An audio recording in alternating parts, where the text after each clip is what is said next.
మనమంతా కూడా ఆ 5 ఏళ్ళు చరిత్రలో ఎప్పుడు చూడని విధంగా ఇంతకుముందు ఎప్పుడైనా ఇది సాధ్యమేనా అని అనుకునే పరిస్థితి నుంచి కాదు లేదు ఇది సాధ్యం అవుతుంది అని చెప్పి చరిత్ర మార్చిన పాలన చూపించగలిగిన పాలన ఎక్కడైనా జరిగింది అని అంటే అది వైఎస్ఆర్ కాంగ్రెస్ పార్టీ పాలనలోనే మాత్రమే జరిగిందని చెప్తాను.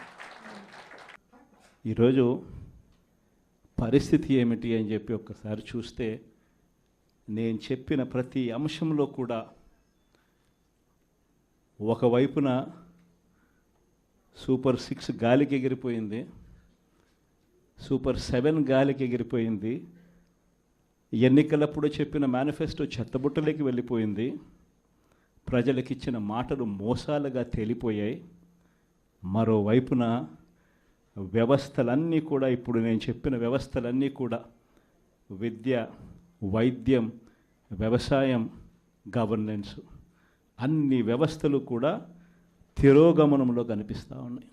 కేవలం ఒకే ఒక వ్యక్తి మారాడు ముఖ్యమంత్రి, ఒకే ఒక పార్టీ మారింది, వైఎస్ఆర్సీపీ పక్కకు పోయి టీడీపీ వచ్చింది.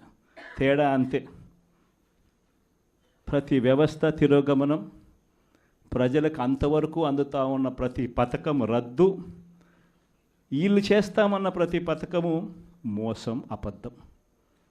కేవలం 9 నెలల కాలంలోనే ఇవన్నీ మన కళ్ళ ఎదుటే ఇవాళ కనిపిస్తూ ఉన్న పరిస్థితులు.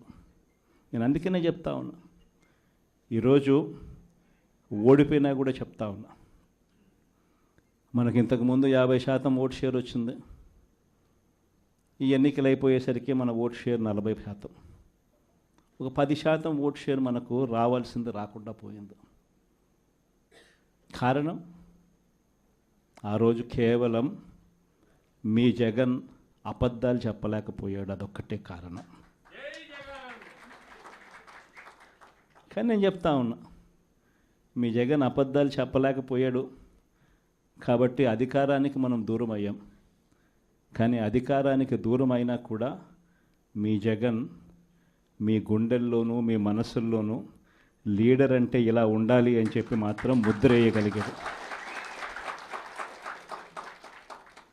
కారణం ఏమిటంటే రాజకీయాల్లో ఉన్నప్పుడు విలువలు ఉండాలి, రాజకీయాల్లో ఉన్నప్పుడు విశ్వసనీయత అన్న పదానికి అర్థం తెలియాలి.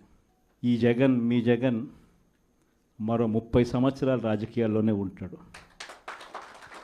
ఈరోజు తెలుగుదేశం పార్టీ కార్యకర్తలు, తెలుగుదేశం పార్టీ నాయకులు ఏ ఒక్కరూ కూడా ఏ ఇంటికి వెళ్ళే పరిస్థితి లేదు. వీళ్ళు గన ఇళ్ళకు పోవడం మొదలు పెడితే, వీళ్ళు గన ప్రజల్లో తిరగడం మొదలు పెడితే ఏమవుతుంది? ఆ ఇంట్లో నుంచి ఆ చిన్నపిల్లలు మొదలు పెడతారు. ఏమంటారు? నా 15,000 ఏమైంది, నా 15,000 ఏమైంది, నా 15,000 ఏమైందని. ఆ ఇంటికి వెళ్ళినప్పుడు ఆ ఇంట్లో ఆ చిన్నపిల్లల తల్లులు, ఆ పిన్నమ్మలు అడుగుతారు, ఏమని? నా 18,000 ఏమైంది, నా 18,000 ఏమైంది, నా 18,000 ఏమైందని. ఆ ఇళ్ళకు పోతే ఆ అమ్మలు, ఆ పిన్నమ్మల అత్తలు, వాళ్ళ అమ్మలు వాళ్ళేమడుగుతారు? మాకు 50 ఏళ్ళ వయసు వచ్చింది, మాకు 50 ఏళ్ళ వయసు వస్తూనే మీరేమన్నారు? మా 48,000 ఏమైంది, మా 48,000 ఏమైంది, మా 48,000 ఏమైంది అని అడుగుతారు. ఆ ఇళ్ళకు పోయినప్పుడు ఆ రైతులు ఏమడుగుతారు? మా 20,000 ఏమైంది, మా 20,000 ఏమైంది, మా 20,000 ఏమైంది అని అడుగుతారు. ఆ ఇళ్ళల్లో నుంచి ఆ 20 ఏళ్ళ పిల్లాడు, ఆ పిల్లాడు ఉద్యోగం వెతుకుతా ఉన్న ఆ 20 ఏళ్ళ పిల్లాడు ఏమంటాడు? నా 36,000 ఏమైంది, నా 36,000 ఏమైంది, నా 36,000 ఏమైంది అని.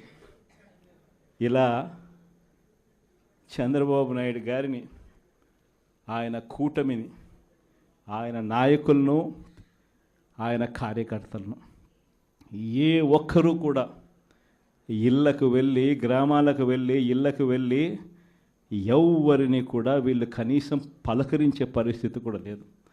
పలకరిస్తే వీళ్ళే అన్నారు, మేము సూపర్ 6 ఇవ్వలేకపోతే